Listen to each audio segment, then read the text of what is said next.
సిలువకు కొట్టిన యేసయ్యకు ఒక్కసారి స్తోత్రాలు చెప్దాం. హల్లెలూయా, హల్లెలూయా. మ్రాను మీద వేలాడిన ప్రతి వాడు శాపగ్రస్తుడైనటువంటి వచనాన్ని నెరవేర్చిన యేసయ్యకు స్తోత్రాలు చెప్దాం ఒకసారి. హల్లెలూయా, హల్లెలూయా. దేవునికి స్తోత్రం కలుగును గాక. ప్రియులారా,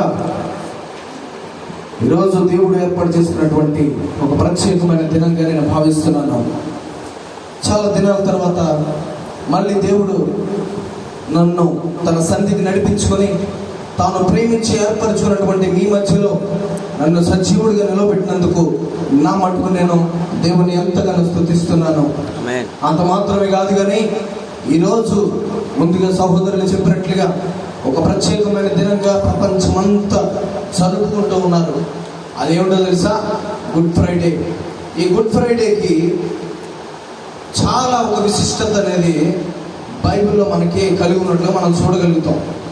ఎందుకనంటే యేసు ప్రభు ఈ భూలోకానికి వచ్చినటువంటి ఆ ప్రణాళిక, ఆ చిత్తము నెరవేర్చబడినటువంటి దినం ఇది. దేవునికి స్తోత్రం చెప్పండి. హల్లెలూయా. మీ అందరికీ కూడా ఈ విషయాన్ని తెలియపరచడానికి నేను ఇక్కడ నిలబడ్డాను. అయితే దేవుడు ఈరోజు తన వాక్యం ద్వారా మనతో ఏం మాట్లాడబోతున్నాడో మనం పరిశీలన చేద్దాం. దేవుని వాక్య భాగం కింద ఈరోజు 1 తిమోతి రాసిన పత్రిక 1వ అధ్యాయము 18వ వచనం చదువుదాం. పిల్లరా, తిమోతి రాసిన అపోస్తలుడైన పౌలు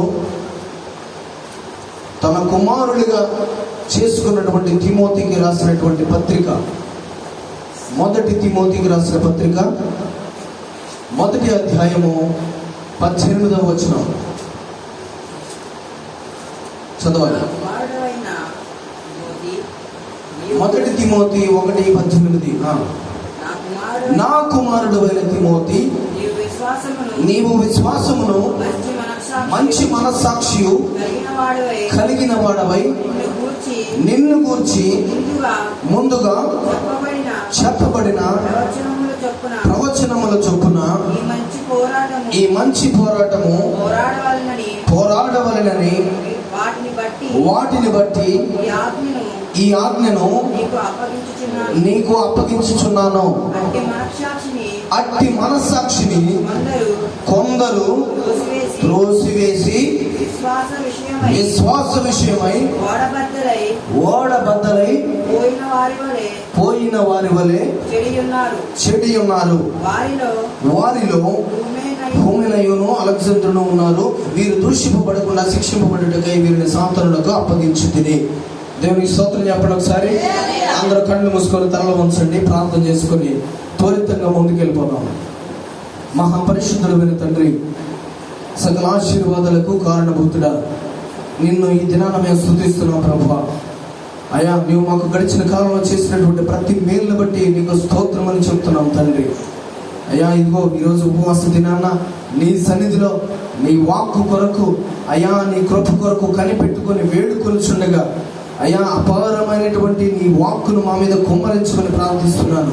నీ దైవికమైనటువంటి శక్తి చేత మమ్మల్ని నింపండి. నీ కృపలో మమ్మల్ని బలపరచండి నాయన.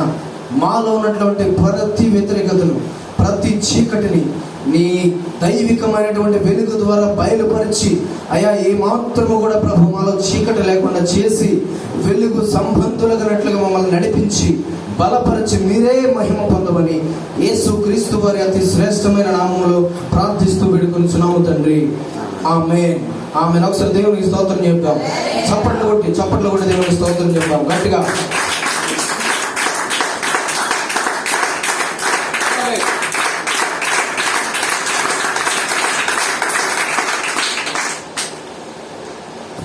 దేవునికి స్తోత్రం కలుగును గాక. హల్లెలూయా. ప్రియమైన దేవుని బిడ్డలారా, ఈరోజు ప్రతి ఒక్క వ్యక్తికి, యేసుక్రీస్తును అనుసరించే ప్రతి ఒక్క వ్యక్తికి అనేక రకమైనటువంటి సమస్యలు కానీ, శ్రమలు కానీ, దేవుని నమ్ముకున్నటువంటి పరిస్థితులు వచ్చే సవాళ్ళు కానీ, ప్రతి ఒక్కరు చిన్నలు మొదలుకొని యవనస్తులు మొదలుకొని వృద్ధుల వరకు ప్రతి వయసులో ఉన్నటువంటి వారు ఎదుర్కొనేటువంటి విషయం ఏంటో తెలుసా? శ్రమలు, ఇబ్బందులు. ఇవన్నీ కూడా క్రైస్తవుని జీవితంలో సామాన్యంగా వస్తూనే ఉంటాయి. అయితే బైబిల్లో ఆది నుండి ఎన్నో లక్షల మంది, కోట్ల మంది, లెక్కలేనంత మంది జీవించారు, కానీ అతి కొద్ది మంది మాత్రమే పరిశుద్ధ గ్రంథములో రాయబడేటువంటి యోగ్యతను సంపాదించుకోగలిగారు. పరిశుద్ధ గ్రంథంలో లెక్కించబడేటువంటి అర్హతను వాళ్ళు దేవుని ద్వారా పొందుకోగలిగారు. ఎందుకు వాళ్ళు ఆ పరిస్థితులకు వెళ్ళగలిగారు, ఎలా చేయగలిగారు అనే విషయాన్ని ఈరోజు మనం పరిశీలిస్తే, నేను ఇందాక మీతో చెప్పినటువంటి ఈ శ్రమలు, వ్యతిరేకతలు, దేవుని నామాన్ని చేత పట్టుకున్నందుకు వచ్చేటువంటి కఠినమైన పరిస్థితుల్ని, లేదా వాళ్ళలో వాళ్ళకే జరిగేటువంటి పోరాటాల్ని ఏ రీతిగా వాళ్ళు ఎదుర్కొని దేవుని పక్షంగా విశ్వాసులుగా నిలబడ్డారో ఈరోజు మనం తెలుసుకుందాం. నా ప్రియమైన దేవుని సహోదరి సహోదరులారా, 2వ రాజుల గ్రంథం 22వ అధ్యాయంలో ఒక రాజు గురించి మనం చదువుతాం. ఒకసారి 2వ రాజుల గ్రంథము 22వ అధ్యాయం తీయండి. 2వ రాజుల గ్రంథము 22వ అధ్యాయం.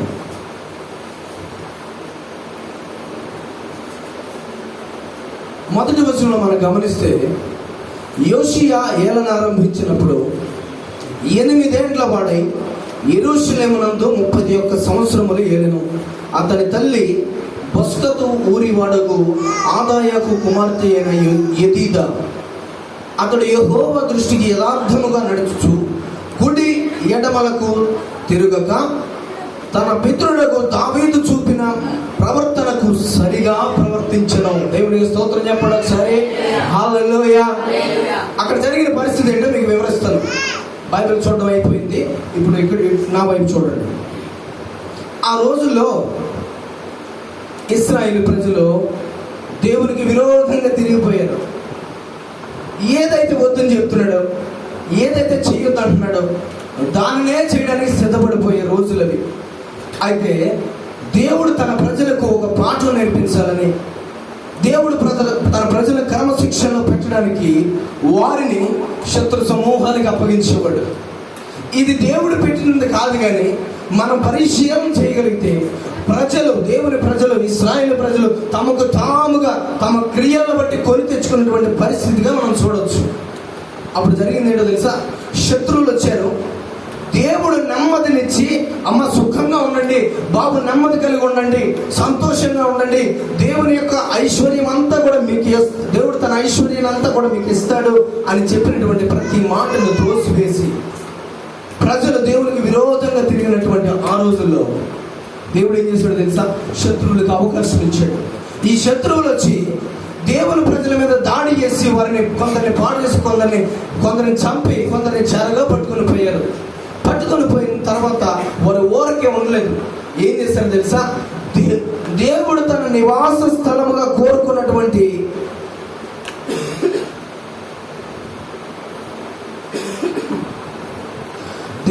నివాస స్థలంగా ఉండడానికి ఇశ్రాయేలు ప్రజల మధ్యలో నేను సంచారం చేయాలి, నివాసం చేయాలని చెప్పి ఇష్టపడి ఒక మందిరాన్ని కట్టించుకున్నాడు. కట్టించుకుంటే ఈ శత్రువులు ఎప్పుడైతే తన ప్రజల మీద దండెత్తి వచ్చారో, ప్రజలే లేనప్పుడు, ప్రజలే పాడైపోయినప్పుడు, ఇశ్రాయేలు ప్రజలే లెక్క పత్రం లేకుండా తిరుగుతున్నప్పుడు, ఇక వారి మధ్యలో దేవుని మందిరానికి ఉండాల్సిన అవసరం ఏముంది? దేవుని మందిరంతో పనే ఉంది? దేవుని స్తోత్రం చెప్పండి. అందుకని శత్రువులు ఏం చేశారు? మందిరాన్ని కూడా కూలగొట్టేశారు, పాడు చేసేసారు. ప్రాకారాలని కూడా పడగొట్టి, గోడల్ని, కిటికీల్ని, తలుపుల్ని ధ్వంసం చేసి మందిరంలో ఉన్నటువంటి పవిత్రమైన పరిశుద్ధమైనటువంటి ఉపకరణాలు, అంటే దేవుని సేవా పరిచయంలో వాడబడే ప్రతి వస్తువును కూడా దొంగిలించిపోయారు, పాడు చేసేసారు. ఇప్పుడు మందిరం ఉన్నటువంటి పరిస్థితి ఏంటో తెలుసా? శిథిలమైపోయి పాడైపోయింది. ఆ సమయంలో యోషియా అనే ఒక వ్యక్తి రాజుగా ఇశ్రాయేలీయుల మీద నిలబడ్డాడు. దేవునికి స్తోత్రం చెప్పండి. హల్లెలూయా. పేర్లు జాగ్రత్తగా గుర్తుపెట్టుకోండి. యోషియా. ఈ యోషియా తన పితరులాగా తన ఇశ్రాయేలు ప్రజలను ఏర్పరచుకొని వారి మీద ఏ రాజులనైతే పెట్టాడో ఆ రాజులు ఈ ప్రజలందరినీ కూడా చెడు నడతలోకి, చెడు త్రోవలోకి ఎలాగ నడిపించాడో అలా చేసిన వాడు కాదు ఈ యోషియా. ఈ యోషియా ఎటువంటి వాడో తెలుసా? దేవుని చిత్తాన్ని పరిపూర్ణంగా ఎరిగిన వాడు, దేవుని దృష్టిలో నుంచి చూసేవాడు. అంత మాత్రమే కాదు, కానీ దేవుని కను దృష్టిలో తన ప్రవర్తనని స్థిరపరుచుకున్నవాడు. దేవునికి స్తోత్రం చెప్పండి. మరొకసారి 2వ వచనం చదువుతాను చూడండి. 22వ అధ్యాయం 2వ వచనం మీరు చూడగలిగితే, అతడు యెహోవా దృష్టికి, అక్కడ ఆపండి ఒకసారి, ఆగుతాం అక్కడ. ఎవరి దృష్టికి చెప్పాలి అందరూ? దేవుని దృష్టికి, నీ దృష్టికి కాదు. యోషియా తన దృష్టికి తాను నీతిమంతుడిగా కనపరుచుకోవాలనుకోలేదు. తన దృష్టికో, తన పితరుల దృష్టికో, లేకపోతే తన రాజ్యంలో ఏలబడుతున్నటువంటి ప్రజల దృష్టికో, రాజు మంచోడు, రాజు చాలా గుణవంతుడు, రాజు మాకు తగినవాడు, కావలసిన వాడు, ఎంత యథార్థవంతుడు అంటే అంత మంచోడని ప్రజల చేత పేరు సంపాదించుకోలేదు యోషియా. తన తల్లిదండ్రుల చేత పేరు సంపాదించుకోలేదు యోషియా. తన దృష్టికైనా సరే, నా దృష్టికి నేను యథార్థవంతుడిగా ఉంటే చాలు అనుకోలేదు యోషియా. ఈరోజు మన పరిస్థితి ఏంటి? నువ్వు దేవుని దృష్టికి యథార్థంగా ఉండాల్సింది, నీ దృష్టిలో కాదు నువ్వు యథార్థంగా ఉండాల్సింది. నీ దృష్టిలో నువ్వు యథార్థవంతురాలివి, యథార్థవంతుడివి అనుకుంటున్న ప్రతిసారి నీ నోటిలో నుంచి ఏ మాట నువ్వు పలుకుతావో కూడా నీకు తెలియదు. దేవునికి స్తోత్రం చెప్పండి. ఎందుకంటే నీ మీద నువ్వు మాట పడినావు కదా. దేవునికి స్తోత్రం కలిగింది. కానీ యోషియా అలా చేయలేదు. తన దేవుడైన యెహోవా దృష్టికి చెప్పండి ఎలా ప్రవర్తించాడు? యథార్థంగా ప్రవర్తించాడు. యథార్థంగా ప్రవర్తించి నడుచుచు, చూడండి, గడిచిపోయింది కాదు ఇది, గతాన్ని చెప్పట్లేదు. అంటే కొంతకాలం నడిచి కొంతకాలం మానుకున్నాడని లేదు అక్కడ. అతను ఎంతవరకు అయితే రాజ్య పరిపాలన చేశాడో అంతవరకు కూడా అతను యెహోవా దృష్టికి యథార్థంగా నడుస్తూనే ఉన్నాడు. దేవునికి స్తోత్రం చెప్పండి. మరొక ముఖ్యమైన విషయం చూడండి అక్కడ.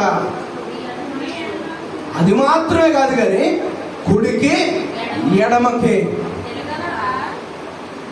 ఇందాక మొదటిగా ప్రార్థనకు ముందు మీతో చదివించినటువంటి వాక్యం గుర్తుందా మీకు? అపోస్తలుడైన పౌలు తిమోతికి రాస్తున్నాడు. తన కుమారుడిగా భావించినటువంటి తిమోతికి, మీరు చూడొద్దు, నేను చెప్పే మాటలు వినండి. దేవునికి స్తోత్రం చెప్పండి. చూడద్దమ్మా, నా మాటలు వినండి. తిమోతికి రాస్తూ అంటున్నాడు, అయ్యా నువ్వు ఒక్కడివే కాదు, నీలాంటి యవనస్తులు ఎంతో మంది కలిసి నేను ప్రయాణం చేస్తున్నప్పుడు, ఆయా ప్రాంతాల్లో తిరిగి దేవుని పరిచయం చేస్తున్నప్పుడు ఎంతో మంది యవనస్తులు నీకంటే ఉత్సాహంతో, నీకంటే రెట్టింపు జీవంతో నింపబడేవాళ్ళు. ఎప్పుడు ప్రార్థనలో కానీ దేవునితో నడుస్తున్నంత సేపు అలా అలా అలా పైకెత్తబడుతూ ఉండేవాళ్ళు. అయితే వాళ్ళని నేను నమ్మాను.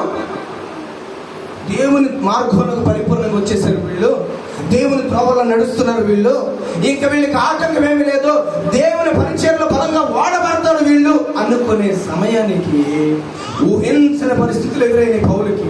దేవునికి స్తోత్రం చెప్పండి. ఏమి ఎదురైనాయి? ఊహించిన పరిస్థితులు ఎదురైనాయి. దానికి దీనికి సంబంధం ఏంటా చెప్తాను నేను, వెయిట్ చేయండి, ఎదురు చూడండి చెప్తాను. ఏంటో ఊహించిన పరిస్థితులు అంటే, తిమోతిని కలవక ముందు పౌలు అనేక ప్రాంతాల్లో ఎన్నో వందల మంది యవనస్తులు చూశాడు. ప్రతి ఒక్కరు కూడా ఆరాటపడుతూ ఉండేవాళ్ళండి దేవుని సేవ చేయాలని, దేవుని పరిచయంలో మేము నిలబడాలి, ఆయన సాక్షులుగా మేము ఉండాలని చెప్పి చాలా ఉత్సాహంతో ఉంటూ ఉండేవాడు. మాత్రమే కాదు కానీ పౌలు కూడా దేవుడు అనేక మంది గురించి ప్రవచన పూర్వకంగా చెప్పాడు. ఏమని? ఇదిగో ఇతని నేను వాడుకోబోతున్నాను, ఈమె నేను వాడుకోబోతున్నాను, ఈమె నేను నిలబెట్టుకోబోతున్నాను, ఈమె నా ప్రవక్త, ఇతడు నాకు ప్రవక్త అని చెప్పి అనేక మంది గురించి దేవుడు ముందుగానే ప్రవచనాల ద్వారా తెలియజేశాడు. అప్పుడు కొట్టండి ఒకసారి, కొట్టాలి అందరూ.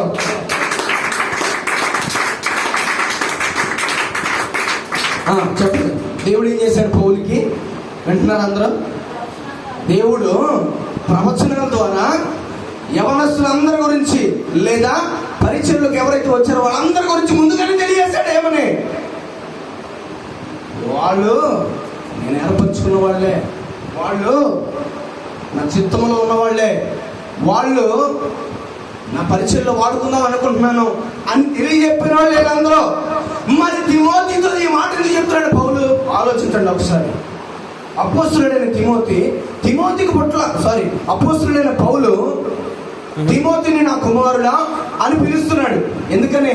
అతని గర్భం నుంచి పుట్టలేదే తిమోతి, కానీ ఏ లక్షణాలు అయితే పౌలు తనలో కలిగి ఉన్నాడో, ఏ ఆశ అయితే పౌలు కలిగి ఉన్నాడో, ఏ దర్శనం అయితే పౌలు నింపబడి ఉన్నాడో, అదే దర్శనంతో నడుస్తున్నటువంటి వ్యక్తి ఎవరో తెలుసా?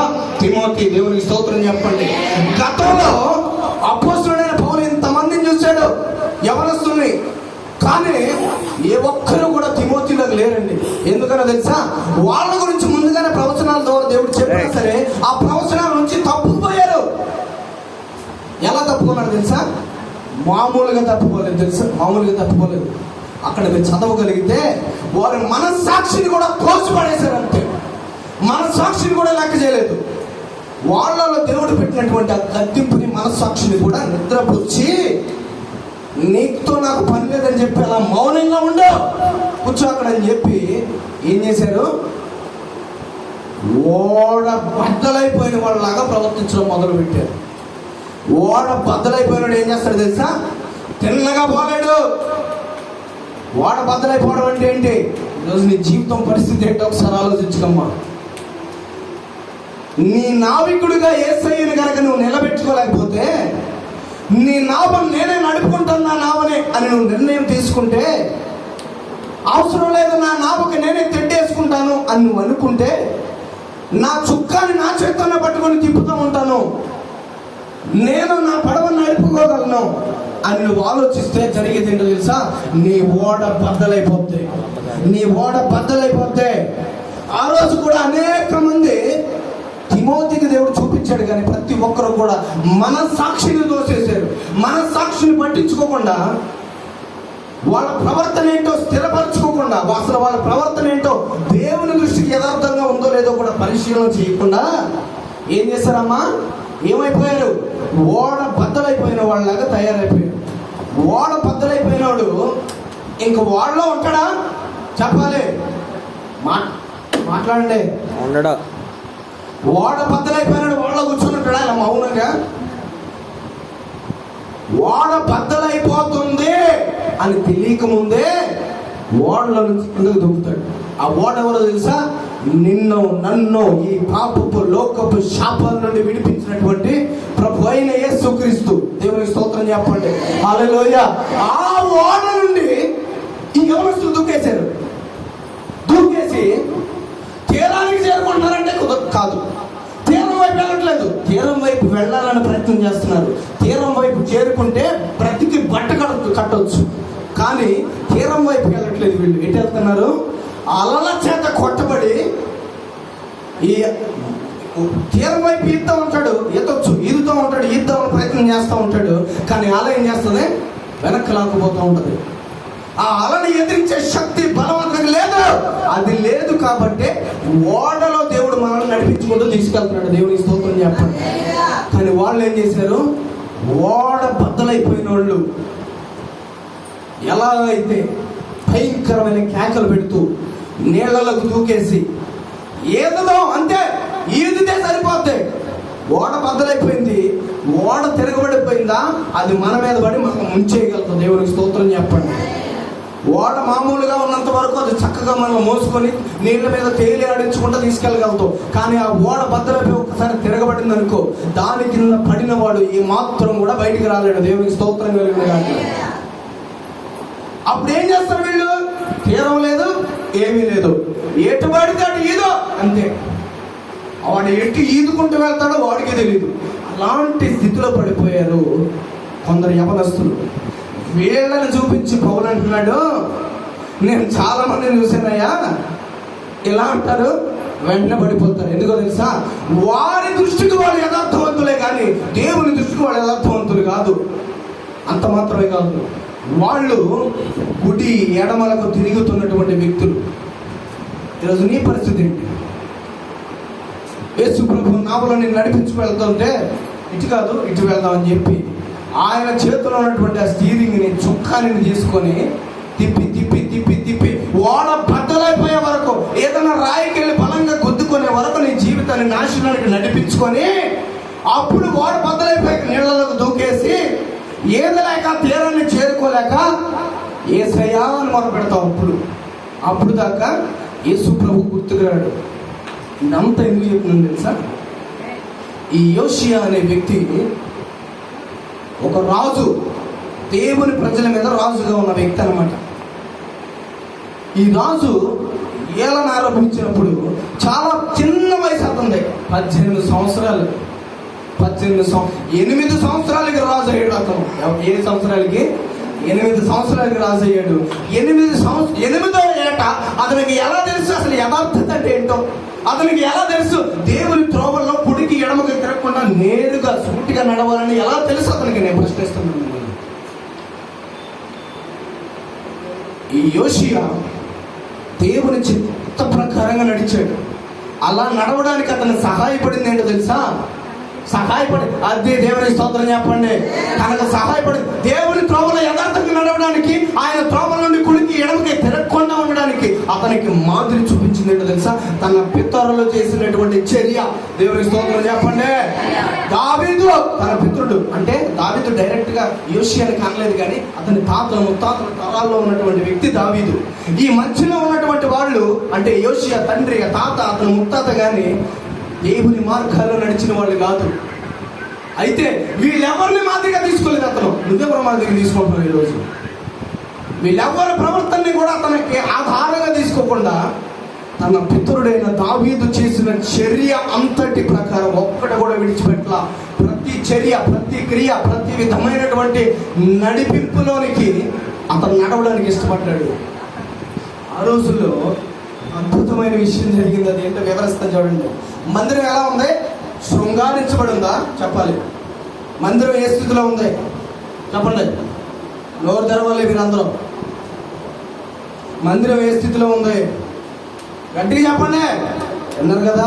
గట్టిగా చెప్పండి. మందిరం ఏ స్థితిలో ఉంది? అప్పుడే కడుతున్నారా? పునాదేశారా? అసలు లేదా? అక్కడ ఉందా? అసలు తెలుసా తెలీదా?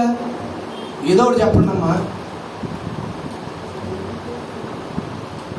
చెప్పాలి.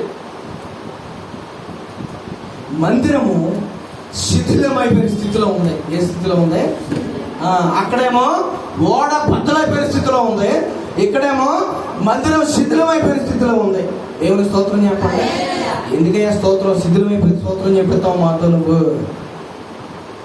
బద్దలైపోతే నా స్తోత్రం చెప్పింది దేవునికి, మరి ఇంకేం చేస్తావు? అదే మిగిలింది మనకి. దేవునికి స్తోత్రం కలిగింది కాక. ఆ టైంలో వినాలి. ఆ టైంలో జరిగిన విషయం ఏంటో తెలుసా? సరే, శత్రువులు కూల్చేశారు, బాగానే ఉంది, అయింది, అది అయిపోయింది అనుకున్నాడు యోషియా. అనుకొని ఈ దేవాలయంని మళ్ళీ నిర్మించాలి కదా, లేదా పాడైపోయిన కిటికీలు కానీ, తలుపులు కానీ, పడిపోయిన గోడలు కానీ తిరిగి నిలబెట్టాలా, కట్టాలా వద్దా? చెప్పండి. అందులో ఉన్నటువంటి వస్తువుల్ని తిరిగి దాంట్లో తీసుకెళ్ళి కొత్తది కొని రీప్లేస్ చేయాలా? తిరిగి అక్కడ పెట్టాలి. దేవుని స్తోత్రం చెప్పండి. అలా పెట్టడానికి జనులందరి దగ్గర రొక్కాన్ని వసూలు చేశారు, డబ్బుల్ని, ధనాన్ని వసూలు చేశారు. మీకు తోచినంత ఇవ్వండి.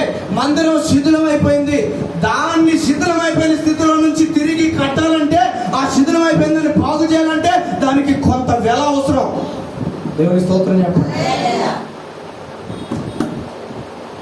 ఒక గోడలో సిమెంటు, ఇటుకలు, రాళ్ళు, చెక్క, తలుపులు వీటితో నిర్మించబడినటువంటి శిథిలమైపోయిన ఒక మందిరం కట్టడానికే అంత వెల, అంత ఖర్చు అయితే ఈరోజు మన బ్రతుకులు శిథిలమైపోయింది. మన బ్రతుకులు పాడు చేసుకున్నాం. ఈ శిథిలమైపోయిన బ్రతుకుకి వెల ఎవరు చెల్లించాలి? ఎవరైనా చెల్లిస్తే ఏం చెల్లించాలి? ఆ వెల దేనిని వెలగా ఇవ్వాలి అనేది ఒకసారి ఆలోచించండి. దేవుని స్తోత్రం చెప్పండి. హల్లెలూయా. శిథిలమైపోయి రాళ్ళు, పెంకులు, లేకపోతే తలుపులు, చెక్కలు, దూలాలు, ద్వారబంధాలు పడిపోయి ఉన్నాయి. ఒకదాని మీద ఒకటి పడిపోయి ఉన్నాయి. ఒక తిన్నగా లేదనమాట. ఏ పరిస్థితి కూడా బాగా దేవుని మందిరంలో. అటువంటి సమయంలో రాజు ఏం చేశాడంటే, దేవాలయం మీద కొంతమంది అధికారులు పెట్టాడు. ఏం చేశాడు? దేవాలయం మీద కొంతమంది అధికారులు పెట్టాడు.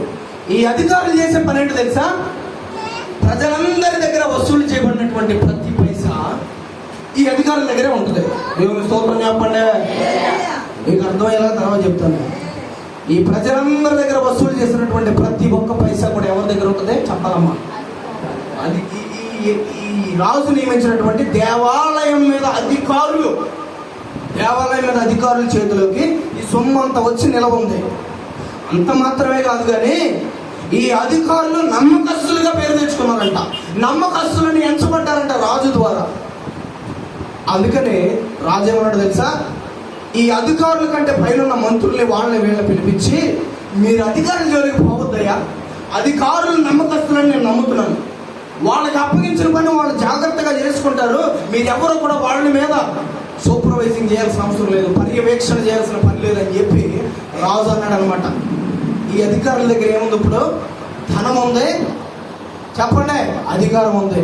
ఏముంది? అది ధనం ఉంది, అధికారం ఉంది. అంత మాత్రమే కాదు కానీ రాజు చేత నమ్మకస్తులని ఎంచబడ్డారు. వాళ్ళలో లేదు కానీ, ఉందో లేదో తెలియదు కానీ రాజు వాళ్ళ నమ్మకంగా ఎంచుకున్నాడు. దేవునికి స్తోత్రం చెప్పండి. అయితే సరే, ఈ మందిరం కట్టిస్తున్నారు. మళ్ళీ ఆ పాత ప్లాన్ తీశారు. ఆ ప్లాన్ కాగితాన్ని తీసి ఎక్కడేది ఉంది, ఎక్కడేది ఉండాలి, దేవుని మందిరానికి ఒక నమూనా ఉందండి, పిచ్చి పిచ్చిగా కట్టడానికి లేదు, ఆ మూల అది పెట్టాలి, ఈ మూల ఇది పెట్టాలి, బాత్రూమ్ ఎట్టు ఉండాలి, అదట్టు ఉండాలి, అటువంటిదిగా దేవుడు ఒక నమూనా ఇచ్చాడు తన మందిరం కట్టించడానికి. దేవునికి స్తోత్రం చెప్పండి. ఆ నమూనాను తీసుకొచ్చి చూస్తే అప్పుడు అర్థమవుతుంది వాళ్ళకి. అసలు అలా కళ్ళ ముందు చూస్తుంటే శిథిలమైపోయిన మందిరాన్ని అసలు ఇది ఒకటేనా, అది ఇదేనా, అది మందిరమేనా, అసలు ఇది దాని తాలూకు బ్లూ ప్రింటేనా, నమూనైనా అన్నట్లుగా ఆశ్చర్యం కలుగుతుంది వాళ్ళకి. అంత దారుణంగా శిథిలమైపోయింది అనమాట. సరే అని చెప్పి ఒక్కొక్క రాయిని, ఒక్కొక్క బండని, ఒక్కొక్క గోడ మొక్కని, విరిగిపోయిన దాన్ని, ఒక్కొక్క తలుపు చెక్కల్ని, కిటికీ చెక్కలు అన్నింటిని కూడా తీస్తున్నారనమాట. తీస్తున్నప్పుడు అక్కడ ఎవరెవరిని పని వాళ్ళుగా పెట్టాడో చూద్దాం ఒకసారి. 5వ వచనం చూడండి, 22వ అధ్యాయం 5వ వచనం. యెహోవా మందిరపు పనికి అధికారులై పని జరిగించు వారి చేతికి ఆ ద్రవ్యము అప్పగించిన తర్వాత, నేను చదువుతాను, మీరు వినండి.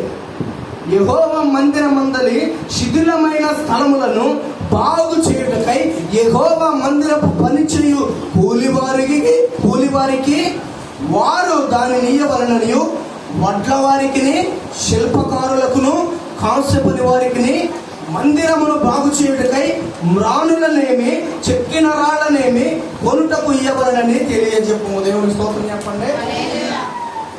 రోజు కూలీలు ఉన్నారు అక్కడ మందిరంలో. ఎవరున్నారు చెప్పాలమ్మా అందరూ.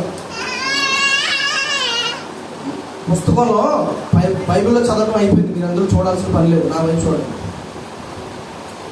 ఎవరెవరు ఉన్నారు అక్కడ ఎప్పుడే చదివించాను. రోజు కూలీలు ఉన్నారు, అవునా? ఈ పని చేయమంటే ఆ పని చేయమంటే చేసేవాళ్ళు ఉన్నారు, రోజు కూలీలు ఉన్నారు. గమనించాలి, ఎవరెవరు ఉన్నారు? రోజు కూలీలు ఉన్నారు, తర్వాత వడ్ల వాళ్ళు ఉన్నారు, తర్వాత శిల్పకారులు ఉన్నారు, తర్వాత కాంస పని. దేవుడు మిమ్మల్ని దీవించాలి. చెప్పండి. వడ్ల వాళ్ళు, శిల్పకారులు, కాంస పని వాళ్ళు, బాగు చేయడానికి రాళ్ళని చెక్కేవాళ్ళు, వీళ్ళందరూ కూడా ఉన్నారు. ఓకేనా? ఇంకెవరున్నారు తెలుసా? అధికారులు ఉన్నారు. ఇది మందిరం పని అంతా కూడా పర్యవేక్షిస్తూ, సూపర్వైజింగ్ చేస్తూ జరిగించేవాళ్ళు అన్నమాట. దగ్గర నుండి చెప్పి మేస్త్రులు ఉన్నారు అక్కడ. ఓకేనా? అర్థమవుతుంది మీ అందరికీ. వీళ్ళు ఉన్నారు. ఇంకెవరున్నారు తెలుసా? వాళ్ళకంటే పైన ఎవరున్నారంటే శాస్త్రి ఉన్నాడు. ఒక శాస్త్రి దేవాలయంలో ఉన్నటువంటి దేవాలయపు పవిత్రతను కాపాడడానికి, అక్కడ ఉన్న వస్తువుల వాటిని కూడా కడిగి శుద్ధి చేయడానికి, దేవుని మందిరాన్ని ప్రతిష్టని పవిత్రతను కాపాడేటువంటి వ్యక్తి ఎవరో? శాస్త్రి. ఈ శాస్త్రి ఉన్నాడు. అలాగే ప్రధాన యాజకుడు కూడా ఉన్నాడు ఆ మందిరానికి. దేవునికి స్తోత్రం చెప్పండి. ఆ శాస్త్రి పేరు షాఫాను, ఆ ప్రధాన యాజకుడి పేరు హిల్కియా. మీ పేరు గుర్తుపెట్టుకోవాల్సిన పని లేదు, కానీ ఏ వ్యక్తులు అక్కడ ఉన్నా గుర్తుపెట్టుకోండి చాలు. కూలి వాళ్ళు ఉన్నారు, కాంస్య పని వాళ్ళు, శిల్పకారులు, చిత్రకారులు, తర్వాత వడ్ల పని వాళ్ళు, అందరూ ఉన్నారు అక్కడ. శాస్త్రి ఉన్నాడు, ప్రధాన యాజకుడు ఉన్నాడు. ఓకేనా? అధికారులు కూడా ఉన్నారు. దేవునికి స్తోత్రం కలిగిన వెంటనే అందరూ జాగ్రత్తగా వినాలి. మందిరం ఏ స్థితిలో ఉంది చెప్పాలి? శిథిలమైపోయిన స్థితిలో ఉంది. అక్కడ ఉన్న వ్యక్తులు ఎవరెవరో ఇప్పుడు మీకు చెప్పారు. అయితే కొంత భాగం బాగు చేశారు. పడిపోయిన రాళ్ళని, గుమ్మాలని, ద్వారబంధాలని ఎత్తుతున్నారు, తీసుకొని బయట పెడుతున్నారు. అన్ని పనిముట్లు తెచ్చేసి ఒక పక్క నుంచి బాగు చేయడం మొదలుపెట్టారు. పెట్టి ఇలా రోజులు గడుస్తున్నాయి. ఒకానొక రోజు అనుకోనటువంటి ఒక వార్త రాజుకు వినబడింది. ఏంటా వార్త అని ఏమంటారు? ఏమైనా అంటారు? ఒక అద్భుతమైనటువంటి ఊహించలేని వార్త రాజుకు వినబడింది. ఏంటా వార్త అంటే, ఈ శాస్త్రి పరిగెడుతూ పరిగెడుతూ పరిగెడుతూ పరిగెడుతూ రాజు దగ్గరికి వచ్చాడు. వచ్చి, అయ్యా ఈరోజు దేవాలయంలో ఒక సంఘటన జరిగింది అన్నాడు. ఏంటయ్యా ఏమైంది? చాలా దినాల నుంచి మీరు దేవాలయంలో పనిచేస్తున్నారు కదా, ఈరోజు వచ్చి ఏదో సంఘటన జరిగింది అంటారేంటి? ఏంటి ఆ సంఘటన అంటే, మీరు చెబితే నమ్మలేరయ్యా, మేము కూడా ఇది చూసి చాలా భయకంపితులం అయిపోయాం, చాలా భయం పుట్టుకొచ్చేసింది మాకు అని మాత్రం చెప్పి, అక్కడ ఏం దొరికిందో ఈ శాస్త్రి తన చేతుల్లో పట్టుకొని తీసుకొచ్చి, ఏదైతే దొరికిందో దాన్ని తీసుకొచ్చి రాజు చేతికి ఇలాగా అప్పగించాడు. తల ఉంచుకొని అప్పగించి, రాజా ఇదిగో ఇదే దొరికింది. అదేదో చుట్ట, పేపర్ చుట్టలా ఉంది. ఏంటో మరి తెలియదు, మనకు కూడా తెలియదు, ఏంటో చూద్దాం. పేపర్ చుట్టలా ఉంది. రాజు దగ్గర తీసుకొచ్చి, ఇదిగా ఏది దొరికింది నాకు. ఎలా దొరికిందనంటే, రాళ్ళు, కర్రలు, కిటికీ తలుపులు, పెక్కులు, అద్దాలు, అవి ఇవి అన్నీ కూడా తీస్తుంటే వాటి మధ్యలో నలిగిపోయిన స్థితిలో, పాడైపోయిన స్థితిలో, చిరిగిపోయే అంత ఇదిగా నలిగిపోయినటువంటి ఈ గ్రంథపు చుట్ట ఒకటి నాకు దొరికింది అన్నాడు. దేవునికి స్తోత్రం చెప్పండి ఒకసారి. ఒక చుట్ట నాకు దొరికింది. సరే అదేంటో నువ్వే చదువు అన్నాడు. ఎవరు? రాజు. ఎవరితో? శాస్త్రితో. ఈ శాస్త్రితో చెప్పిన మాట ఏంటి? నువ్వే చదవయ్యా షాఫాను, నువ్వు శాస్త్రి కదా, నీకు తెలుస్తుంది, బాగా చదవగలుగుతావు, చదవమనంటే శాస్త్రి ఆ మాటలు పూర్తిగా అంతకుముందు ఎరిగిన వాడే. ఆ గ్రంథపు చుట్ట ఏదైతే ఉందో అందులో విషయాలు తెలియని వ్యక్తి అయితే కాదు ఈ శాస్త్రి. అటువంటి వ్యక్తి అవలేలగా ఒక్క మాట కూడా పొల్లు పోకుండా, ఒక్క మాట కూడా తప్పు రాకుండా గడ గడ గడ గడ గడ గడ గడ చదువుతాడు అనమాట. ఈ గ్రంథంలో ఉన్నటువంటి మాటలు చదువుతుంటే ఒక్కసారిగా రాజు సింహాసనం నుంచి లేచి బయటకు వచ్చేసాడు. రాజు కూర్చున్న వాడు ఈ మాటలు విని పూర్తయ్యే లోపే ఒకేసారి లేచి సింహాసనం నుంచి లేచి నిలబడి బట్టలు చింపుకోవడం మొదలు పెట్టాడు. బట్టలు చింపుకొని పెద్ద పెద్ద కేకలు పెడతా ఉన్నాడు. ఆశ్చర్యపోతున్నారు అందరూ కూడా చూసి, సభలో ఉన్న వాళ్ళందరూ చూసి చాలా ఆశ్చర్యానికి గురవుతున్నారు. ఎందుకని? ఏమైంది రాజుగా ఉన్నట్టుండి ఎలా అయిపోతున్నాడు అని. ఎందుకని తెలుసు నా ప్రియమైన సహోదరి సహోదరులారా, ఆ రోజు ఆ శాస్త్రి చదివినటువంటి ఆ కాగితపు చుట్ట వేరు ఏదో కాదు, దేవుడు రాయించినటువంటి ధర్మశాస్త్రం. దేవునికి స్తోత్రం చెప్పండి. మన చేతిలో ఈరోజు ఇది ఉంది చూసారా, ఇదే ఆ రోజు రాజు ముందు చదవబడింది. దీనికంటే ఎక్కువ నేను చదవబడలేదు. అది చూసి రాజు చెల్లించిపోయి, ఏమండి నేను ఒకటి చెప్తాను వినండి. రాజు ఇదిగో ఇది తిన్నని మార్గం, ఇదిగో ఇది వంకర మార్గం, ఇదిగో ఈ పని చేయొచ్చు, ఇదిగో ఈ పని చేయకూడదు, ఇదిగో ఇది విలువైంది, ఇదిగో ఇది పనికిరానిది, ఇదిగో ఇది దేవుని దృష్టికి యథార్థమైంది, ఇది దేవుని దృష్టికి సిగ్గు తెచ్చేది అని తెలియడానికి రాజు ఏ పుస్తకం కూడా లేదు అతని దగ్గర. పాపం అప్పటి వరకు ఎక్కడ కూడా చదవాలా. అతను చూపించినటువంటి యథార్థత ఎక్కడ? మరి తన పితరుల్లో చూపినటువంటి చెల్లి అంతటి ప్రకారం నడుచుకోగలిగాడు. దేవుని స్తోత్రం చెప్పండి. ఈరోజు నీకు ముందున్న వారి నుండి నీకు వచ్చింది ఏంటి? ఈరోజు నీ తల్లిదండ్రులు కానీ, నీ నీ సేవకుల నుండి కానీ, నీకంటే ముందుగా విశ్వాసంలో ఉన్న వాళ్ళ నుంచి నువ్వు నేర్చుకున్నది ఏంటి? వేషధారణ, యథార్థత లేకపోవడమా ఏంటి? అది మీరే ప్రశ్న చేసుకోండి. దేవునికి స్తోత్రం చెప్పండి. హల్లెలూయా. శాస్త్రి ఊగిపోలేదు, రోజు కూలీలు ఊగిపోలేదు, శిల్పకారులు, కంసు పని చేసేవాళ్ళు, వడ్ల వాళ్ళు, రాళ్ళెత్తే వాళ్ళు, గుమ్మాలు బాగు చేసేవాళ్ళు ఎవరు కూడా వాళ్ళలో కనీసం ఇంత భావన పుట్టలేదు, వాళ్ళలో ఏ చలనం లేదు. ఇది మామూలు ఒక కాగితపు చుట్ట అన్నట్లుగానే చూశారు. కానీ మరి యోషియా ఎందుకని ఎగిరికి అందేశాడు? ఆ ప్రభావం ఎందుకు తట్టుకోలేకపోతున్నాడు? దేవుని శక్తిని అతను స్వయంగా చూసినట్టుగా ఎందుకు భావిస్తున్నాడు అంటే, దేవుని ధర్మశాస్త్రపు గ్రంథంలో ఏదైతే విషయాలు ఉన్నాయో అవి ముందుగానే అతను కలిగి ఉన్నాడు. దేవునికి స్తోత్రం చెప్పండి. హల్లెలూయా, హల్లెలూయా. నా ప్రవర్తనకి, నాలో ఉన్న నీతికి ఆధారం ఇదా ఆధారం. ఈ కాగితపు చుట్టలో నుంచే నా పితరులు దావీదు, అబ్రహాము, ఇస్సాకు, యాకోబులు, మోషే, నా ప్రజలందరూ కూడా తెలుసుకున్నటువంటి న్యాయ విధి ఇందులో నుంచి వచ్చిందా? వాళ్ళంతటి వాళ్ళు కలిగించుకుంది కాదు. అది వాళ్ళ సొంత నీతి కాదు అది అని చెప్పి భరించలేనటువంటి ఆశ్చర్యంతో ఊగిపోతున్నాడు. ఎవరు చెప్పండి, రాజు పేరు చెప్పండి. యోషియా. చెప్పాలి, యోషియా. చెప్పండి, యోషియా. ఈ యోషియా ధర్మశాస్త్ర గ్రంథాన్ని చదవగానే చాలా ఆశ్చర్యానికి గురయ్యాడు. అక్కడ అందరూ ఉన్నారు, ఒకళ్ళ చేతిలో నుంచి ఒకళ్ళ. కూలోడికి దొరికింది, ముందది కూలోడికి దొరికింది. ఇదిగో అలా పడిపోయింది. రాళ్ళు పెంకులు ఇది అన్ని తీసిన తర్వాత ఏదో కనబడింది కూలోడికి. ఆ కూలోడు దాన్ని తెరవలా, ఎందుకంటే దాని విలువ తెలియదు దానికి. కూలోడు దాన్ని తెరవలా, వడ్లవాడికి తీసుకొచ్చి ఇచ్చాడు. వడ్లవాడికి అది అర్థం కాల, ఎందుకంటే వడ్లవాడి పని వడ్లవాడు చేస్తాడు. ఆడికి అర్థం కాల. వీడు తీసుకెళ్ళి శిల్పకారులకి ఇచ్చాడు. ఆడు తీసుకెళ్ళి కాంస్య పని బంగారంతో పనిచేసేవాడికి ఇచ్చాడు.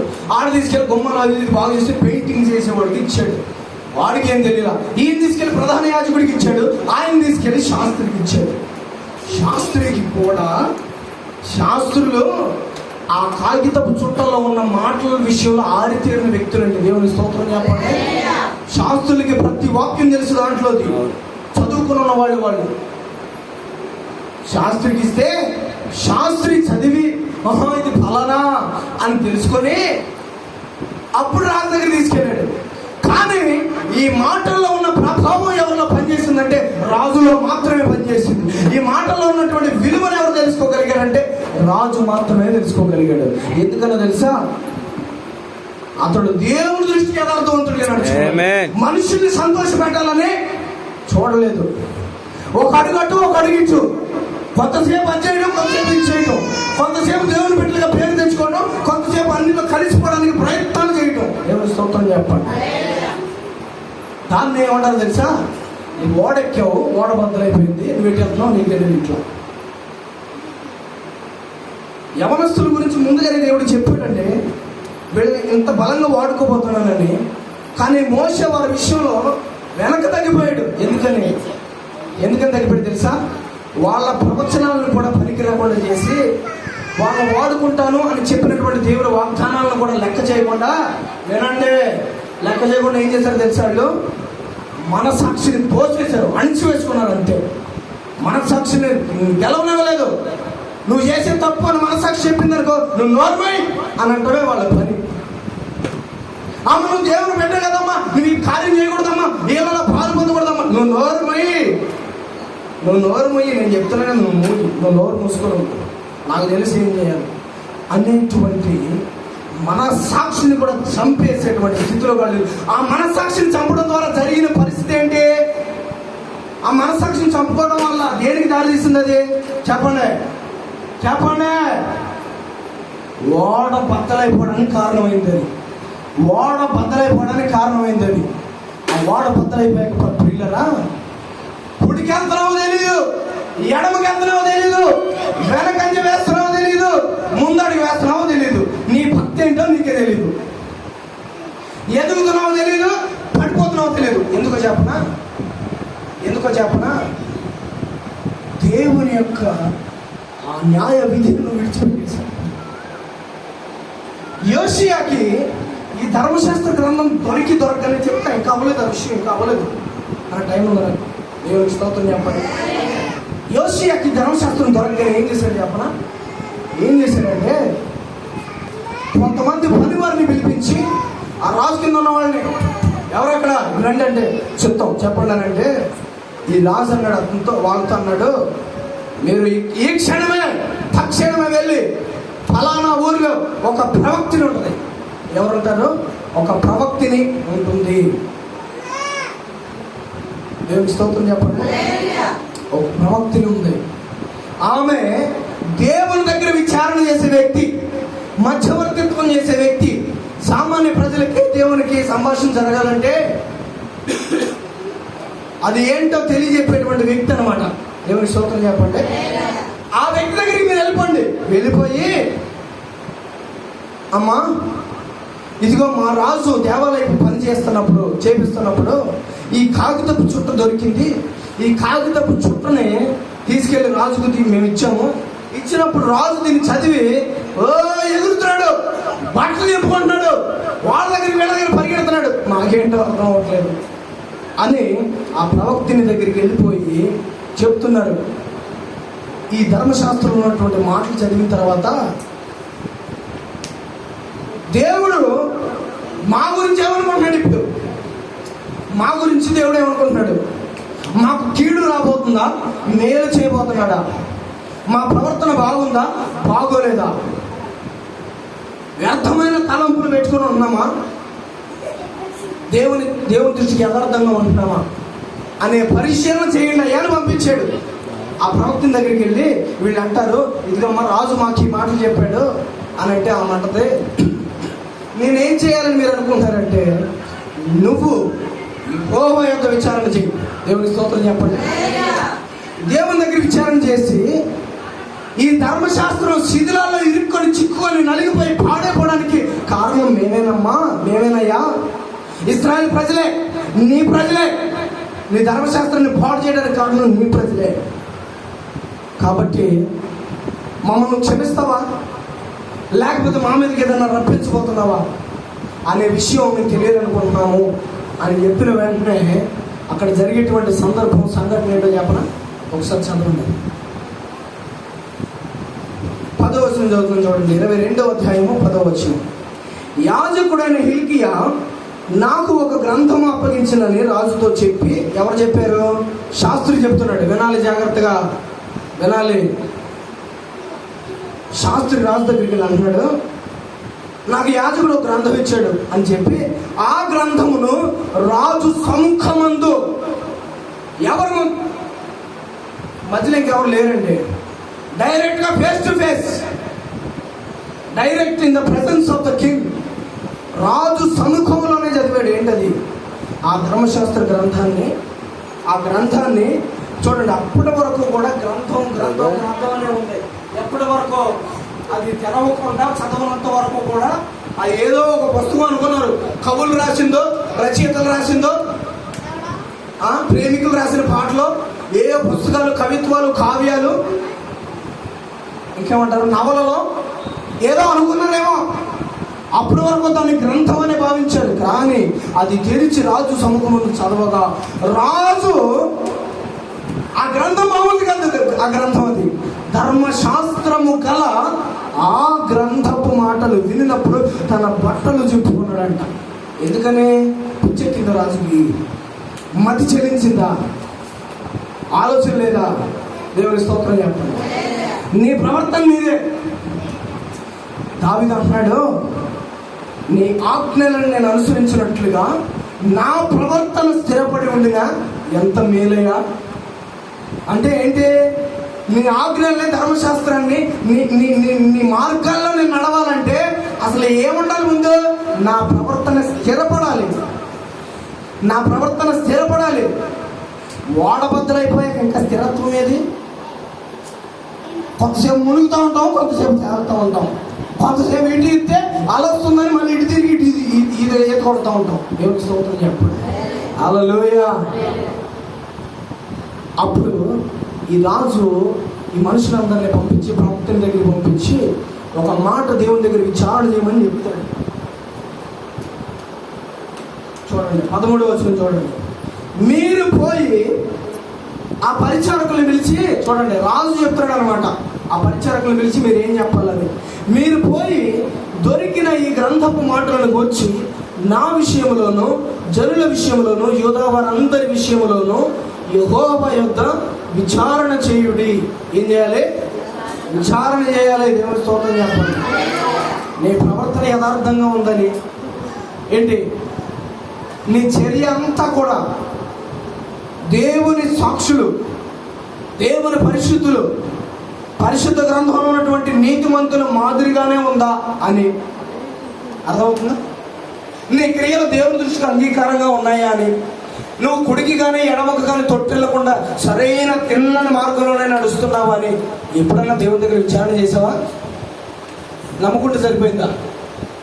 దేవుని దగ్గరికి వచ్చాం, నమ్ముకుంటున్నాం, ప్రార్థన చేసేస్తున్నాం, వినాలి, ప్రార్థన చేసేస్తున్నాం, కానుకలు ఇచ్చేస్తున్నాం, పాటలు పాడుతున్నాం, అన్నీ చేస్తున్నాం, కానీ నీ ప్రవర్తన యథార్థంగా ఉందా? నువ్వు దేవుని దగ్గర అయ్యా నా త్రోవలన్నీ కూడా వంకర త్రోవలు కాదు కదా, పోనీ ఉన్న త్రోవలన్నీ బాగుండి ఒక్కటి ఉన్న వంకర త్రోవ ఉండరాలు, ఆ వంకర త్రోవ వల్ల నేను కుడికి ఎడమకు తిరగాల్సి వస్తుందా అని ఎప్పుడున్న దేవుని దగ్గర విచారణ చేసావా? చెయ్యము. ఎందుకనంటే దేవుని నమ్ముకున్నాగా మేము బాగానే ఉంటాం, మేము నీతిమంతులమే, మేము ఎలా ఉన్నా సరే దేవుని దృష్టికి అంగీకారంగానే ఉంటాం. దేవుని స్తోత్రం చెప్పండి. హల్లెలూయా. రాజు చెప్తున్నాడు అక్కడ వాళ్ళకి, యెహోవా యందు విచారణ చేయండి. మన పితరులు, మన తాతల ముత్తాతలు, మన పితరుల తరాల వాళ్ళు తమ విషయంలో రాయబడి ఉన్న దాని అంతటి ప్రకారము చెయ్యక ఏం జరిగింది? మన పూర్వీకులంట దేవుడు రాసిచ్చినటువంటి మాటల ప్రకారం చేయకుండా ఈ గ్రంథపు మాటలను వినని వారైది. చేయడం లేదు, వినడం లేదు. ఇంకా ప్రవర్తన యథార్థంగా ఉంటుంది, ఇంకా ప్రవర్తన ఎక్కడ స్థిరపడుద్ది? స్థిరపడదు. కుడికి ఎడమకి వెళ్ళకుండా ఎందుకుంటాం? వంకర త్రోవల్లోకి ఎందుకు తప్పిపోకుండా ఉంటాం? వాడ బద్దలైపోయిన స్థితిలోకి ఎందుకు వెళ్ళకుండా ఉంటాం? దేవునికి స్తోత్రం చెప్పండి. వినని వారైది కనుక ఏమైంది? దాని ఫలితం ఏంటంటే యెహోవా కోపాగ్ని మన మీద ఎంత అధికముగా మండుతుంది. మామూలుగా కాదు. శద్రకు మేషకు అబేద్నెగోల్ని అగ్నిగుండంలో పడేస్తాను అన్నప్పుడు ఒకంత వేడిగా మాత్రమే ఉంది. వేస్తే కొద్దిసేపు అరిచి గీపెట్టి కేకలేసి బట్టలు కాలిపోయి ఆ తర్వాత చర్మం కాలి ఎముకలు కాలి ఒక గంటగా చచ్చిపోతారేమో. కానీ వాళ్ళు నిరాకరించినప్పుడు రాజుకి కోపం తీవ్రమైపోయింది. ఇక్కడ దేవుడికి కూడా కోపాగ్ని అధికంగా మండుతుంది. రాజు కోపం తీవ్రమైపోయినప్పుడు ఆజ్ఞ కూడా తీవ్రమైపోయింది, మల్టిప్లై అయిపోయింది. ఎన్నిసార్లు? 7 times, 7 రెట్లు అగ్నిగుండాన్ని వేడిగా చేయండి అని ఆజ్ఞాపిస్తే వీళ్ళందరూ కూడా ఏదో కొద్దో గొప్ప పెద్ద మంటలు చెలరేగేలాగా వేయటం తెలుసు అంతే. 7 రెట్లు మండితే ఎలా ఉంటుందో వీళ్ళకేం తెలుసు? మంటేసే వాళ్ళు మంటేశారు, ఫుల్గా అది మరికి బాగా పక్క మండిపోతుంది. ఈ కుర్రలు తీసుకెళ్ళి దాంట్లో పడేద్దాం అనుకున్నారు. వీళ్ళు ఎప్పుడు ఆ మంటలు తాగిడి చూడలేదు కదా అంతకుముందు. 7 రెట్లు దగ్గరలోకి వెళ్ళారు అంతే. ఈ కుర్రగాళ్ళు విసిరేశారు అందులోకి. విసిరి వాళ్ళు వెళ్ళి పడేలోపు వీళ్ళు కాళ్ళు బూడిదైపోయారు అంతే. దేవుని స్తోత్రం చెప్పండి. దానికంటే 1000 రెట్లు అధికంగా దేవుని కోపం నీ మీద మండుతుంది. ఈరోజు ఎందుకు మండుతుంది? నీకు ముందుగా ఉన్న వాళ్ళు చేసిన చర్య ప్రకారం నువ్వు చేయట్లేదు. వారు నీకు చూపించినటువంటి మాదిరి చొప్పున నువ్వు నడవట్లేదు. వారు ఉండే విధానం చొప్పున నువ్వు చేయడానికి ఇష్టపడట్లేదు. అవన్నీ కాదు, దేవుని గ్రంథంలో రాయబడిన ప్రతి మాట తెలుసు మనకి. కానీ దాని ప్రకారంగా మనం చేయడానికి ఇష్టపడట్లేదు కాబట్టి మన త్రోవలు వంకర త్రోవలు అయిపోయినాయి. మన ప్రవర్తన స్థిరపడట్లేదు. కుడికి ఎడమకేమో అవుతున్నాం. దేవుని స్తోత్రం. హల్లెలూయా. ఆ తర్వాత ఏమైందో తెలుసా? ఈ ప్రవక్తిని దేవునికి మొరపెట్టి అయ్యా నీ ప్రజలైన యోధా వాళ్ళు నా దగ్గరికి వచ్చారు. మరి యోధా ప్రజలందరూ కూడా నిద్రపోతూ ఉన్నారు, నిద్రిస్తున్నటువంటి స్థితిలో ఉన్నారు, మృతుల్లో నుండి లెగలేకపోతున్నారు. కానీ రాజు మాత్రమే నీ శాసనాల మీద అధిక వాంఛ కలిగి ఉన్నాడు, చాలా ఇష్టంతో ఉన్నాడు. ఉండి నా దగ్గరికి పంపించాడు మనుషుల్ని. రాజు మొదట తన మట్టుకు తన ప్రవర్తన స్థిరపరచుకున్నాడు కానీ రాజ్యపు ప్రజలు ఎలా ఉన్నారు అని అతను కూడా తెలియలేదు.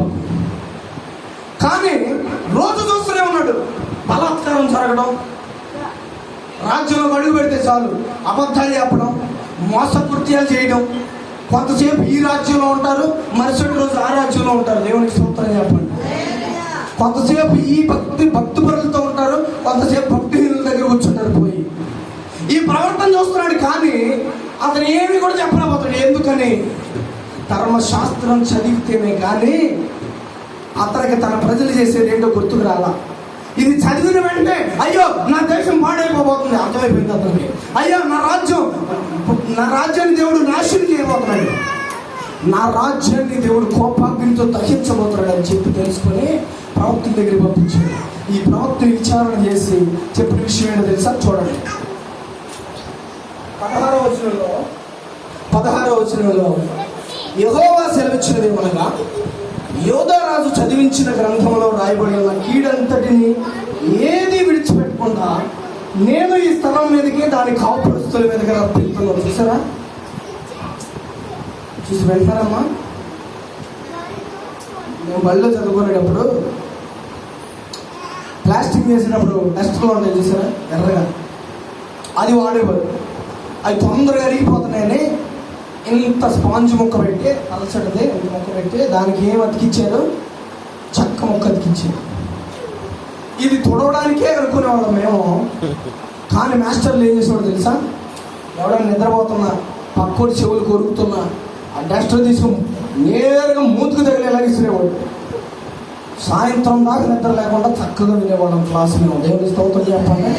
నా దగ్గర అటువంటి పరికరాలు ఏమి లేవు, దయచేసి మీరు నిద్రపోవద్దు. దేవునికి స్తోత్రం కలిగిన హల్లెలూయా.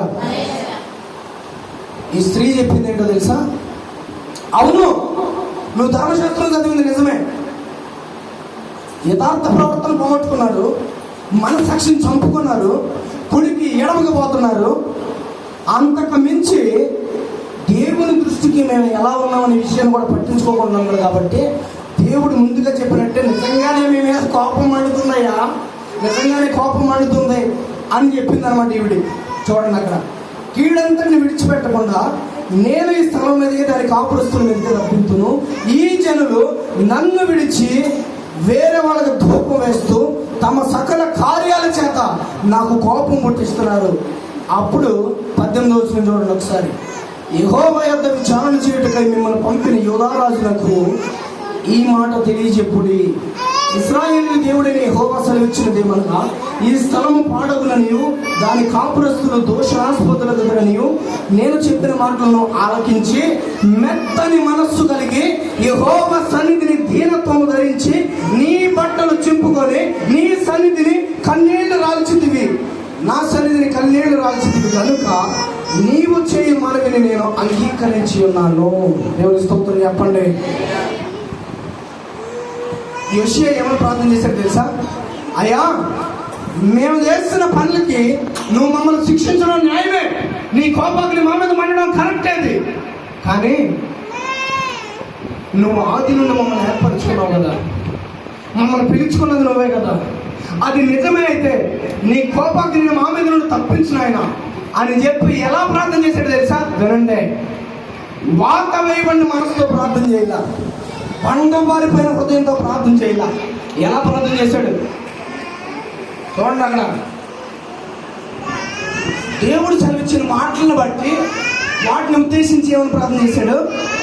మెత్తని మనస్సు కలిగి. మొదట ఆ మాటలు ఆలకించాడు, తర్వాత మెత్తని మనస్సు కలిగి దేవుని సన్నిధిలో దీనత్వం ధరించాడు. దేవునికి స్తోత్రం. హల్లెలూయా. దేవుని సన్నిధిలో మనుషుల దృష్టికి కనబడాలని మనుషుల మధ్యలో మనం దీనత్వం ధరిస్తూ ఉంటాం. మనుషుల మధ్యలో మనం భక్తి పరులుగా కనబడడానికి చూస్తాం. మనుషుల మధ్యలో మనం ఏదో ప్రేమించి ఓడిపోయినట్టుగా, మనుషుల ముందు మనం ఏదో ప్రత్యేకమైన వ్యక్తులుగా, దేవుని బిడ్డలుగా పిలువబడాలి అనుకుంటాం. అవసరం లేదు. ఈరోజు నువ్వు దేవుని సన్నిధిలో దీనత్వం ధరించుకో. మెత్తటి మనసు కలిగి ప్రార్థన చేయి. మెత్తటి మనసుకు ఏ చిన్నది అంటుకున్నా సరే చాలా గాయం కలుగుతూ ఉంటుంది, చాలా బాధ, కన్నీరు వస్తూ ఉంటుంది. ఈరోజు అటువంటి ప్రార్థన చేసేవాళ్ళు లేదు. దేవునికి స్తోత్రం చెప్పండి. దీనత్వాన్ని ధరించి బట్టలు చింపుకొని నా సన్నిధిని కన్నీళ్లు రాల్చింది కనుక నేను నువ్వు చేసేటువంటి మనవిని అంగీకరించాను. చూడండి చూడండి, ఒక క్రమంలో వెళ్దాం. నా వైపు చూడాలి, నేను చదవట్లేదు కదా, ఇప్పుడు నేను చూడండి. ఒక క్రమం, మా త్రోవలు చక్కగా నేరుగా సూటిగా ఉన్నాయనుకుంటున్నాం, కానీ ఎవడ చూసినా ఒకరి నుంచి ఒకరి త్రోవలో అనే విషయం అప్పుడు అర్థమైంది. ఎప్పుడు? ఆ గ్రంథాన్ని చదవగానే మరి త్రోవలన్నీ ఇలా ఉంటే, ప్రవర్తన స్థిరపడకపోతే, యథార్థత లేకపోతే, కుడికి ఎడమకు తిరిగిపోతూ ఉంటే ప్రతిఫలం ఏంటి? దానికి దేవుని కోపాగ్ని నీ మీద దిగిరాపోతుంది. అయితే ఈ కోపాగ్ని దిగిరాపోతుందని ఫస్ట్ది, కోపాగ్ని దిగిరావడం యోషియా గమనించాడు. ఆ మాటలకు స్పందించి దేవుని సన్నిధిలో దీనత్వం కలిగి ప్రార్థన చేశాడు. ఆ మాటలకు దేవుడు ఏమన్నాడు? అయ్యా, నేను ముందు కోపాగ్ని పంపిస్తానన్నాను, కానీ నువ్వు చేసిన ప్రార్థన నేను అంగీకరించి నీ దీనత్వాన్ని, మెత్తన మనసుని తగ్గించుకునే స్వభావాన్ని నేను చూసి ఆ కోపాగ్ని నీ మీద తప్పిస్తున్నాను. దేవుని స్తోత్రం చెప్పండి. చూడండి, ఒక్కొక్క పరిస్థితులు ఎలా ఎలా ఎలా మారుతూ వెళ్ళిపోయాయో. అప్పటి వరకు శాపగ్రస్తులుగా ఉన్నారు వాళ్ళు, అప్పటి వరకు దేవుని చేత మొత్తబడిన వ్యక్తులుగా ఉన్నారు వాళ్ళు. కానీ ఒక్క వ్యక్తి ప్రార్థన బట్టి వినాలే, ఒక్క వ్యక్తి, ఎవరా వ్యక్తి? దేవుని ఆజ్ఞలంటే రగిలిపోయే వ్యక్తి, దేవుని శాసనాలంటే కాలాడుతూ ప్రేమించే వ్యక్తి. ఆ వ్యక్తి ఏ మనిషికి కూడా లొంగని వ్యక్తి, ఏ వ్యక్తి ఎవరి దృష్టికి కూడా నేను పనికి రాకపోయినా పర్వాలేదు, దేవుని దృష్టిలో యథార్థంగా ఉంటే చాలు అనుకునే వ్యక్తి. అతను రాజు కాబట్టి దేవుడు అతను ప్రార్థన ఆలకించలేదండి. యథార్థం చెప్తుంది నేను ఈరోజు అతను యథార్థవంతుడు కాబట్టి అతను ప్రార్థన విన్నాడు.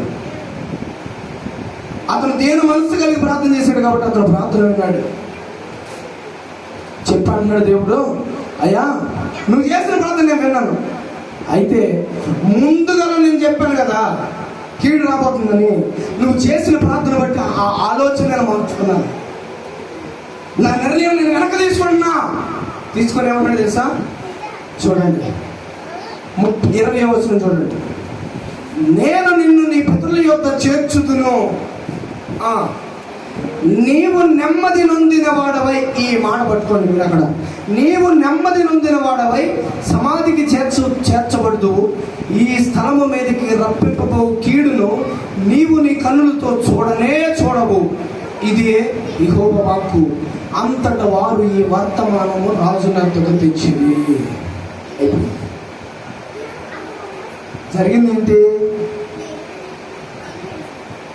జరిగిందేంటి? అప్పటిదాకా దేశంలో నెమ్మది లేదు. ఇందాక చెప్పుకున్నాం కదా, ఓడ బద్దలైపోయిందని. ఓడ బద్దలైపోయినట్టు కామ్గా ఉంటాడా? ఈదకుండా ఉంటాడా? ప్రయాసపడకుండా ఉంటాడా? తీరం వెతుక్కోకుండా ఉంటాడా? పగడపూట అనుకునేవాళ్ళు మీరు కాదు. అర్ధరాత్రి వేళ గాఢాంతకాలం ఉన్న సమయంలో పగిలిపోయినటువంటి ఓడ అది. ఇంకా దిక్కేం తెలుస్తుంది నీకు? ఎటువైపు తూర్పు, ఎటువైపు ఏ దిక్కో వెళ్ళడానికి కూడా నీకు అవకాశం లేదు. అటువంటి సమయంలో నీకు నెమ్మది ఉండదు. కానీ యోషియా చేసిన పనికి, అతడు చూపించినటువంటి ప్రవర్తనకి, ఆ ప్రవర్తన ఎలా నేర్చుకున్నాడు? మొట్టమొదటిగా వాక్యం తెలియదు అతనికి, అంతకు ముందు వాక్య అనుభవం లేదు అతనికి ముందు, దేవుని మాట్లాడితే ఎలా ఉంటే తెలియదు అతనికి ముందు, యేసు ప్రభు అంటే తెలియదు అతనికి, దేవుడు అంటే అస్సలు తెలియదు అతనికి. కానీ ఒకే ఒక్క దాన్ని అతను ఆధారంగా చేసుకొని తన ప్రవర్తన స్థిరపరుచుకున్నాడు. ఎవరో తెలుసా? అతనిని అటువంటి విశ్వాసములోనికి, అటువంటి ప్రవర్తనకు నడిపించినటువంటి అతని పితరులు, అతనికి ముందున్న వాళ్ళు చేసిన చర్య అంతటి ప్రకారం ఆ ప్రవర్తన నేర్చుకొని దాని ప్రకారంగా నడుస్తూ వచ్చాడండి. ఆ ప్రవర్తనే దేవుడు చూశాడు. దేవుని స్తోత్రం చెప్పండి. హల్లెలూయా. ఓడ బద్దలైపోయిన స్థితి అనేది చాలా దారుణమైంది. నీ మనస్సాక్షిని చంపుకున్నావు, కానీ దేవుడు అంతకంటే శ్రేష్టమైనటువంటి దాన్ని నీలో పెట్టాడు. దేవుని స్తోత్రం చెప్పండి. హల్లెలూయా. దేవుడు స్వయంగా మనలో నివాసం ఉంటున్నాడండి. ఆయన మనలో ఉన్నప్పుడు మనలో ఉన్నటువంటి ప్రతి వంకర త్రోవ కూడా సరి చేయబడుతుంది. ప్రతి విషయంలో కూడా కుడికి ఎడమకు తిరగకుండా వెనక నుంచి ఒక స్వరం వినబడుతూ ఉంటుంది. నడువుడి దేవుడు స్తోత్రం చెప్పండి. హల్లెలూయా. దేవుడు వాగ్దానం ఇస్తున్నాడు, నువ్వు కుడి వైపుకి కానీ ఎడమ వైపుకి కానీ తిరిగావా, వెంటనే వెనక నుంచి ఒక స్వరాన్ని వినిపిస్తూ ఉంటాడు దేవుడు. అటుగా తిరిగేది, అటువైపు కాదు వెళ్ళేది, అటు వెళ్ళకూడదు నువ్వు అని చెప్పినప్పుడు మనం మన త్రోవను సరి చేసుకోగలుగుతాం. అప్పుడు ఆయన స్వరం మరలా వినబడి అంటుంది, నడువు ఇదే త్రోవ. దేవునికి స్తోత్రం చెప్పండి. నీ ప్రవర్తన స్థిరపరచుకోమ్మా ముందు. నీ ప్రవర్తన స్థిరపరచుకోయ్యా ముందు. యథార్థవంతుడిగా దేవుని దృష్టిలో ఉండవయ్యా నువ్వు ముందు. ఆ తర్వాత మనుషుల దృష్టిలో ఆయన నిన్ను హెచ్చిస్తాడు. దేవునికి స్తోత్రం చెప్పండి. మెత్తటి మనసుతో ప్రార్థన చేయి. కుడి ఎడమకు తిరగొద్దు. దేవుడిచ్చిన మార్గము అది విశాలమైనది కాకపోయినా సరే, ఇరుకైందైనా సరే అది తిన్నని మార్గం. దేవునికి స్తోత్రం చెప్పండి. దేవుడు మనకిచ్చిన మార్గం చాలా స్ట్రైట్ గా ఉంటుందండి. ముక్కు సూటిగా ఉండదు ఆ మార్గం. డొంక తిరుగుడు ఉండదు ఆ మార్గంలో. వంకర త్రోవలు ఉండవు ఆ మార్గంలో. పనికిమాల చేష్టలు ఉండవు ఆ మార్గంలో. భక్తిహీనత అసలు ఉండదు ఆ మార్గంలో. అటువంటి మార్గాన్ని దేవుడు మనకి ఇచ్చాడు. ఆ మార్గం యేసుక్రీస్తు. దేవునికి స్తోత్రం చెప్పండి. కాబట్టి మనం కూడా యథార్థత కలిగి కుడి ఎడమలకు తొట్టెళ్ళకుండా మన పితరులు మనకంటే ముందున్నటువంటి దేవుని భక్తులు చూపించిన మాదిరి ప్రకారంగా చేస్తే చాలు. అసలు ముందు వాళ్ళ ప్రకారంగా, వాళ్ళ చర్య అంతటి ప్రకారంగా నువ్వు చేయగలుగు. ఆ తర్వాత మిగిలింది చూద్దాం. దేవుని స్తోత్రం చెప్పండి. అటువంటి నడిపింపులోనికి, అటువంటి దీనత్వం ధరించుకునే స్థితిలోనికి, కుడి ఎడమలకు తొలగిపోకుండా తిన్నని మార్గాల్లో నడవాలనేటువంటి యథార్థమైన మనస్సును దేవుడు మనకు పుట్టించి అనుగ్రహించి దీవించుగాక. ఆమేన్.